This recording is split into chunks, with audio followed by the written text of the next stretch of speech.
নানান জায়গায় দাপট চালিয়েছে, দুষ্টামি নোংরামি করেছে, দুর্বৃত্তায়ন করেছে, তাদের অনেকে এখনো ভারতে আশ্রিত, খুব মৌজ মাস্তিতেই তারা সেখানে আছেন। বাংলাদেশি তরুণদের মধ্যে ভারত বিরোধিতা বাড়ছে কেন, কি মনে হয়? বাড়ছে, সেটা সত্য, একদম তরতাজা বিষয়টা, লুকোচুরির বিষয় নয়। 5 আগস্টের যেই বিপ্লব বলেন আর অভ্যুত্থান বলেন আর আন্দোলন বলেন, যেই নামে আপনি সম্বোধন করেন, এই একটা বাস্তবতা, যখন জেনজি যাদেরকে বলা হয় তারা তো এন্টি ইন্ডিয়ান সেন্টিমেন্টেই কিন্তু বড় হচ্ছে, এতে করে ভারতটা এখানে অত্যন্ত প্রাসঙ্গিক। আবার ভারত যে কিছু সর্বশেষ যে ভূমিকা রেখেছে, আপনার মনে থাকার কথা, ডক্টর ইউনূস যেদিন শপথ নিয়েছেন ঠিক ওই দিনে কিন্তু ফেনীর ওই দিক দিয়ে পানি ছেড়ে দিয়েছে, অর্থাৎ ডিস্টার্ব করা যেটা। আবার একটা পর্যায়ে ভারতে যাওয়ার আমাদের বাংলাদেশের মানুষের একটা সিংহভাগ আছে যে তারা মাজার জিয়ারতে যায়, আজমির শরীফ জিয়ারতে যায়, আর একটা অংশ আছে এরা চিকিৎসা নিতে যায়। ভারত কিন্তু ওখানে দেওবন্দ, জি দেওবন্দে যায়। দেওবন্দেও যায়। আরেকটা অংশ আছে যে চিকিৎসা নিতে যাওয়ার একটা পর্যায়ে ভারত কিন্তু বাঙালিদের জন্য হোটেলে থাকা খাওয়া বন্ধ করে দিয়েছিল কয়েকটা দিন।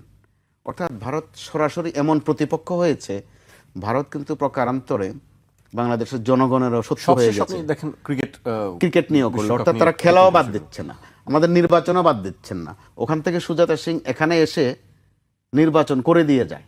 অর্থাৎ আধিপত্যবাদের একটা বিষয় আছে, আর আমরা আধিপত্যবাদ শব্দটারে এত ছোট করে ফেলি যে শুধু একটু খবরদারি করলেই বুঝি আধিপত্যবাদ। রাজনৈতিক খবরদারি, কূটনৈতিক খবরদারি আছে, এখন দেখা গেছে খেলাধুলায় খবরদারি আছে, স্বাস্থ্য শিক্ষা নিয়েও খবরদারি আছে। এগুলোর মধ্য দিয়ে ভারত নিজেও কিন্তু একটা এমন একটা সেন্টিমেন্ট তৈরি করেছে যে এখানে ভারত বিদ্বেষী একটা মনোভাব তৈরিতে ভারতের একটা সিংহভাগ ভূমিকা আছে তাদের নিজেরই।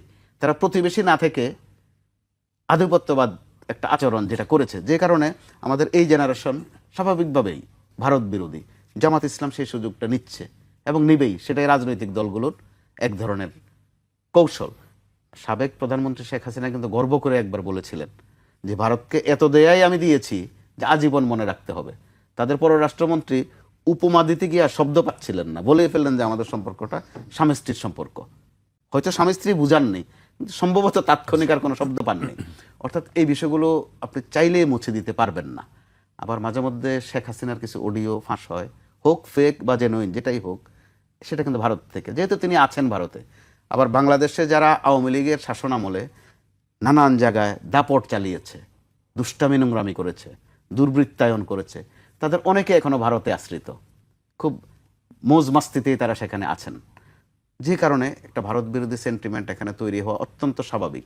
24 কিন্তু ভারতও একটা সুযোগ নিতে পারত যে দেশ টু দেশ, কান্ট্রি টু কান্ট্রি, বাংলাদেশের সাথে বা বাংলাদেশের জনগণের সাথে সম্পর্কটাকে একটু আরও উচ্চ পর্যায়ে নিয়ে যাওয়া, সেই সুযোগ তৈরি হয়েছে।